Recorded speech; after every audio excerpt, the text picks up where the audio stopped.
샬롬. 출애굽기 강의 39번째 찬양함으로 시작합니다. 6월절 어린 양의 피로.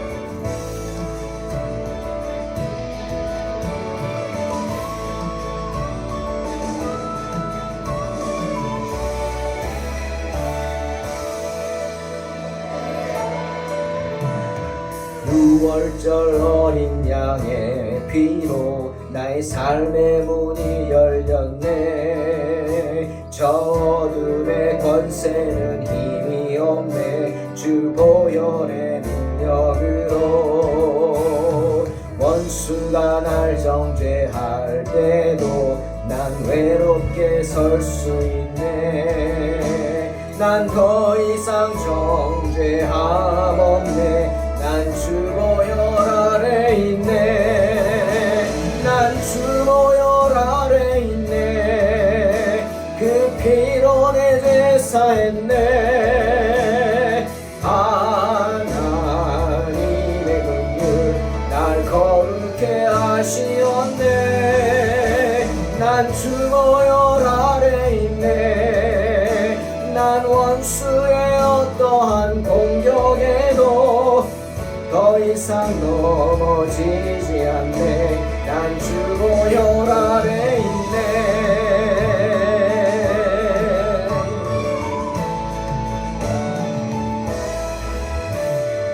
6월절 어린 양의 피로 나의 삶의 문이 열렸네. 저 어둠의 권세는 힘이 없네. 주 보혈의 능력으로 원수가 날 정죄할 때도 난 의롭게 설 수 있네. 난 더 이상 정죄함 없네. 난 주 보혈 아래 있네. 난 주 보혈 아래 있네. 그 피로 내 죄 사했네. 하나님의 긍휼 날 거룩해 하시었네. 난 주 보혈 아래 있네. 난 원수의 어떠한 공격에도 더 이상 넘어지지 않네. 난 주 보혈 아래 있네. 난 주 보혈 아래 있네. 그 피로 내 죄 사했네. 하나님의 긍휼 날 거룩해 하시었네. 난 주 보혈 아래 있네. 난 원수의 어떠한 공격에도 더 이상 넘어지지 않네. 난 주 보혈 아래 있네. 난 주 보혈 아래 있네. 그 피로 내 죄 사했네. 하나님의 긍휼 날 거룩해 하시었네. 난 주 보혈 아래 있네. 난 원수의 어떠한 공격에도 더 이상 넘어지지 않네. 난 주 보혈 아래 있네. 난 주 보혈 아래 있네. 난 주 보혈 아래 있네.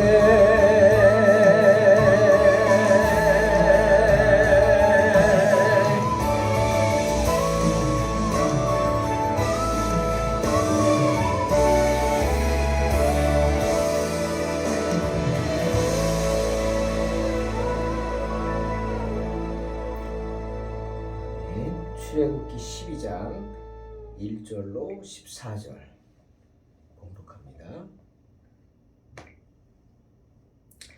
여호와께서 애굽 땅에서 모세와 아론에게 일러 말씀하시되 이 달을 너희에게 달의 시작 곧 해의 첫 달이 되게 하고 너희는 이스라엘 올 회중에게 말하여 이르라. 이 달 열흘에 너희 각자가 어린 양을 잡을지니 각 가족대로 그 식구를 위하여 어린 양을 취하되 그 어린 양에 대하여 식구가 너무 적으면 그 집의 이웃과 함께 사람 수를 따라서 하나를 잡고 각 사람이 먹을 수 있는 분량에 따라서 너희 어린 양을 계산할 것이며 너희 어린 양은 흠 없고 일련된 수컷으로 하되 양이나 염소 중에서 취하고 이달 열 나흘 날까지 간직하였다가 해질 때 이스라엘 회중이 그 양을 잡고 그 피를 양을 먹을 집 좌우 문설주와 인방에 바르고 그 밤에 그 고기를 불에 구워 무교병과 쓴나물과 아울러 먹되 날것으로나 물에 삶아서 먹지 말고 머리와 다리와 내장을 다 불에 구워 먹고 아침까지 남겨두지 말며 아침까지 남은 것은 곧 불사르라. 너희는 그것을 이렇게 먹을지니 허리에 띠를 띠고 발에 신을 신고 손에 지팡이를 잡고 급히 먹으라. 이것이 여호와의 유월절이니라. 내가 그 밤에 애굽 땅에 두루 다니며 사람이나 짐승을 막론하고 애굽 땅에 있는 모든 처음 난 것을 다 치고 애굽의 모든 신을 내가 심판하리라. 나는 여호와라. 내가 애굽 땅을 칠 때에 그 피가 너희가 사는 집에 있어서 너희를 위하여 표적이 될지라. 내가 피를 볼 때에 너희를 넘어가리니 재앙이 너희에게 내려 멸하지 아니하리라. 너희는 이 날을 기념하여 여호와의 절기를 삼아 영원한 규례로 대대로 지킬지니라. 아멘. 이제 애굽의 무서운 마지막 재앙이 임하게 될 것입니다. 그것은 6절 말씀처럼 애굽 온 땅에 전무후무한 부르짖음이 있는 무서운 재앙입니다. 온 애굽의 백성들이 통곡하면서 울부짖게 되는 슬픔이 임하는 재앙입니다. 애굽의 죽음의 사자가 휩쓸고 지나가서 애굽의 모든 생물의 첫 것은 물론 바로의 장자를 비롯해 애굽 백성들의 모든 장자가 죽임을 당하는 재앙입니다. 그런 끔찍한 재앙을 피하기 위해 그런 무서운 재앙이 이스라엘 백성들 가정에 임하지 않기 위해서 하나님이 특별한 지시를 하십니다. 이스라엘 백성들의 믿음을 시험하시는 것입니다.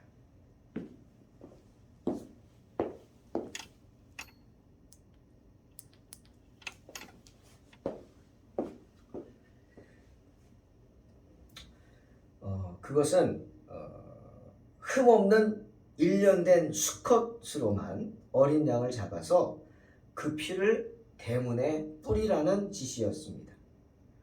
유월절에 대한 하나님의 지시죠. 지금까지도 우리 말씀처럼 대대로 영원한 규례를 삼으라는 말씀처럼 이스라엘 백성들은 유월절을 지킵니다. 유월, 말 그대로 넘어간다는 겁니다. 담을 넘는다. 뭐가 넘죠?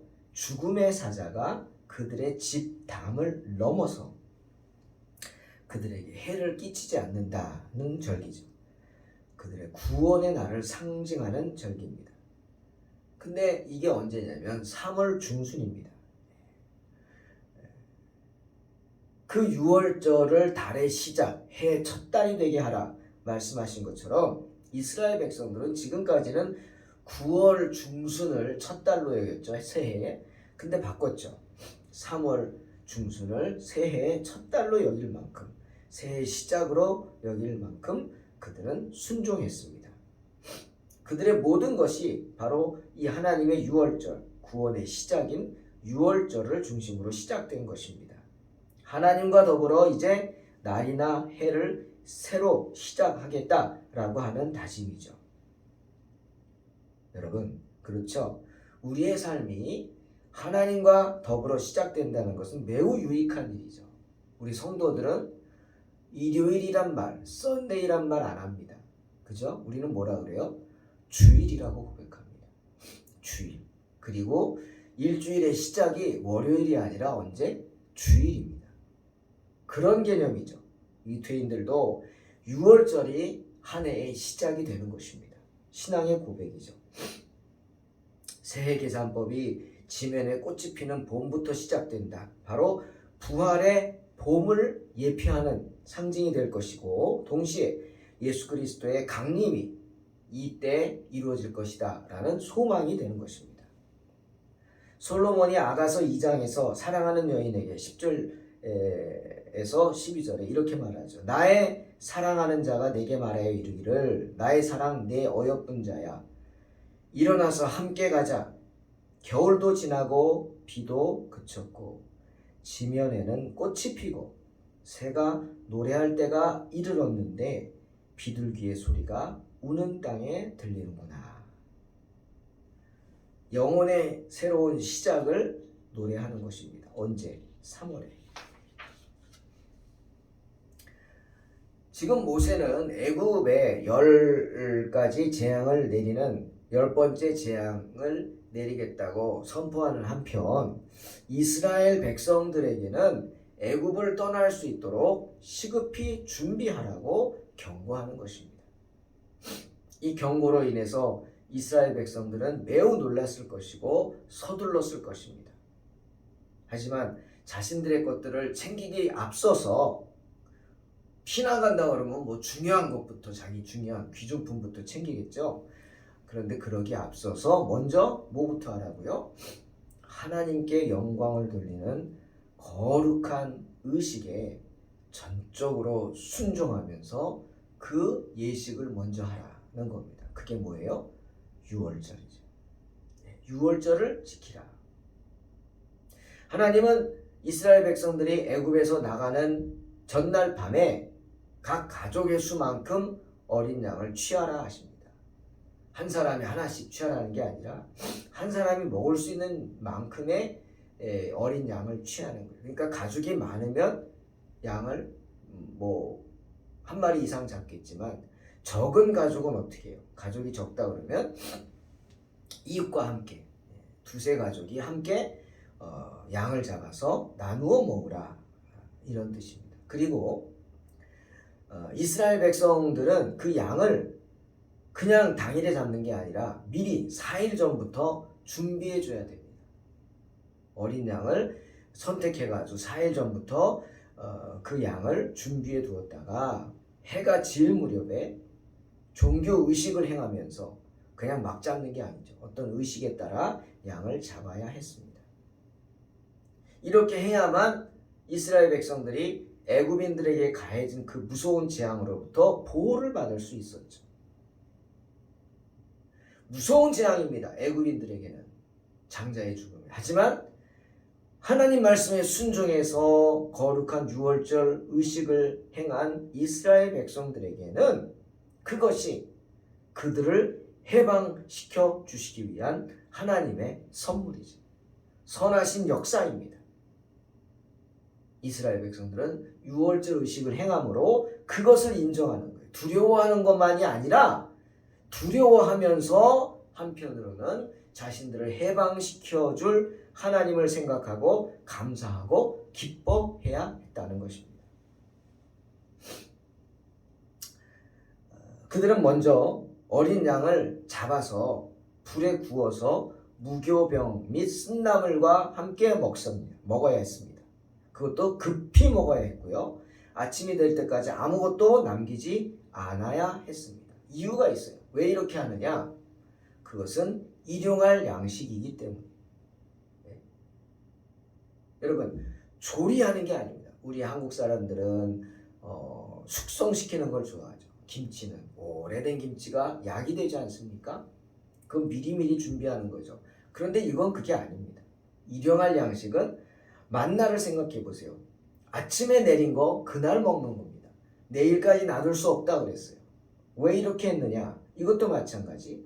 바로 하나님을 의지하라는 거예요. 매일매일 일용할 양식을 주옵시고 우리 기도하듯이 매일매일 하나님께서 우리에게 일용할 양식을 주시는 분임을 믿고 의지하게 하기 위해서 급히 먹으라. 그리고 무교병 먹으라. 무교병이 뭐예요? 발효되지 않은 빵이에요. 발효는 시간이 걸리죠. 미리 해야죠. 숙성시켜야죠. 아니, 그냥 맛없죠. 하지만 무교병을 먹고 나물도 쓴 나물 양념하고 뭐 어떻게 할 시간 없이 그냥 그 쓴 나물 그냥 먹어라. 그들을 인도하시는 이가 먹일 것이니까 일용할 양식 믿고 먹으라. 바로 만나의 훈련을 하는 거죠. 그리고 그들은 어린 양의 고기를 먹기 전에 문설주에 그 양의 피를 뿌려야 했습니다. 그래서 애굽인들의 집과는 구별되어 있어요. 이스라엘 사람들이 사는 집에는 다 문설주에 어린 양의 피가 묻어 있어야 돼요. 대문에. 구분하는 거죠. 그래서 이 집은 영혼의 도피처다라고 알려야 했다. 이런 유월절의 의식은 절기로 지켜야 했고 모든 세대에 장차올 매년 지키라 명령하셨습니다. 유월절의 어린 양은 상징적인 뜻을 포함하고 있죠. 누가 어린 양이에요? 하나님의 어린 양, 예수 그리스도, 하나님의 아들이죠. 그런데 그것은 그냥 양이 아니라 1년 된 수컷. 무슨 뜻이죠? 가장 혈기가 왕성할 때, 세포가 가장 번식을 빨리 해서 애들 자라는 거 보세요. 불쑥불쑥 크잖아요. 못 알아볼 정도로 크지 않습니까? 그런 거 아닙니까? 애들 크는 건 정말 대단하더라고요. 저도 신대원 다닐 때 그 성지순례 과목으로 한 달 이상을 이제 이스라엘하고 이집트하고 이제 갔었어요. 학교에서 교수님하고 수업으로 간 거 3학점 전에. 가기 전에 우리 큰애가 기어다녔거든요. 근데 와가지고 집에 딱 가니까 깜짝 놀랐어요. 앉아 있는 거예요. 앉아 있어요. 커서 앉아 있어요. 한 달 사이. 와, 놀랬죠. 그겁니다. 혈기왕성하게 1년 된 수컷은 빨리빨리 자라고 아주 혈기가 왕성하죠. 그 뜻은 뭐냐? 그리스도가 다 늙어서 아니면 갓나서 그렇게 힘없이 연약할 때 자신을 제물로 드린 게 아니라 이렇게 혈기왕성할 때 스스로 자신을 제물로 드렸다. 할 수 없이 붙잡힌 게 아니라 자원해서 정말 혈기왕성한 자신을 하나님께 제물로 드렸다. 그것을 항증하기 위해서 1년 된 수컷을 하라고 했다는 것입니다. 또 유월절 양은 흠없고 점없는 어린 양이어야 했습니다. 그것은 예수님의 순결함을 나타내는 것입니다. 또 유월절 양은 제물로 드리기 4일 전에 따로 구별했죠. 그것은 예수님께서 십자가에 달려 못 박히고 유대인들에게 잡혀가기 4일 전에 왕으로서 어린 나귀를 타고 예루살렘에 입성한 것, 알린 거죠. 그것을 의미하는 것입니다. 4일 전에 구별해야 했습니다. 지명해야 했다는 것. 하나님께 드릴 제물이다. 그리고 유월절 양은 죽어서 반드시 불에 구워져야 했습니다. 불로 태워야 됐어요. 여러분, 불로 태운다. 격렬한 고통을 말하는 겁니다. 엄청난 타는 듯한 고통, 이런 표현하잖아요. 즉 어린 양은 반드시 불로 태워야 된다. 그 의미는 예수 그리스도가 십자가에 못 박혀서 당할 그 엄청난 고통, 격렬한 고통을 상징하기 때문에 무조건 불로 태워야 했습니다. 그리고 유월절 양은 모든 사람이 보는 앞에서 죽임을 당해야 했는데 이는 예수 그리스도가 모든 영적인 이스라엘 백성들을 위해 고난을 받으실 것을 상징하는 것입니다. 많은 이들이 보는 앞에서 죽임을 당하는 거죠. 대낮에 십자가에 달려 높은 곳에 달려 많은 사람들이 보는 데서 죽임을 당한 예수님처럼 어린 양도 그렇게 전 회중이 보는 앞에서 죽임을 당해야 했습니다. 또 유월절 양은 뼈도 꺾지 말아야 한다 했죠. 그것이 무슨 뜻입니까? 십자가에 달려 처형되는 사람들은 길게 가면은 일주일, 열흘도 갔답니다. 그것을 지켜보는 사람들이 얼마나 끔찍했겠어요. 때문에 보통 3일이 되면 다 죽지 않은 사람들을 끄집어내서 죽입니다. 일부러. 그게 뭐예요? 허리를 꺾어버리는 거예요. 허리를 꺾어서 죽이는 겁니다. 아직 안 죽어서 죽어가고 있는 사람들. 그런데 주님은 뼈를 꺾을 필요가 없었어요. 왜? 이미 죽으셨기 때문에. 돌아가셨기 때문에. 그래서 그 확인사살 한다고 로마 군인이 옆구리를 창으로 찌른 겁니다. 유월절 양은 뼈도 꺾지 말아야 합니다. 왜? 예수 그리스도가 죽임을 당한 것이 아니라 스스로 십자가에 달려 죽으신 것을 나타내기 때문입니다. 그리스도는 자신을 죽음에 내어주신 것이지 결코 정복당한 것이 아니다는 사실을 말하기 위해서 뼈를 꺾지 말라 하신 것입니다. 또 유월절 양의 피를 뿌리는 것, 이것도 상징적인 뜻이 있죠. 어린 양의 피가 흘려졌다? 충분하지 않습니다. 그냥 죽어서 그 피가 어느 한 장소에 흘려지는 게 아니라 그 피는 뿌려져야 합니다. 뿌려진다 무슨 소리예요? 누군가가 그 피를 갖다가 뿌리는 겁니다. 여기다가 저기다가 누군가가 그 어린 양의 피를 가져다 뿌려야 합니다. 무슨 뜻이죠?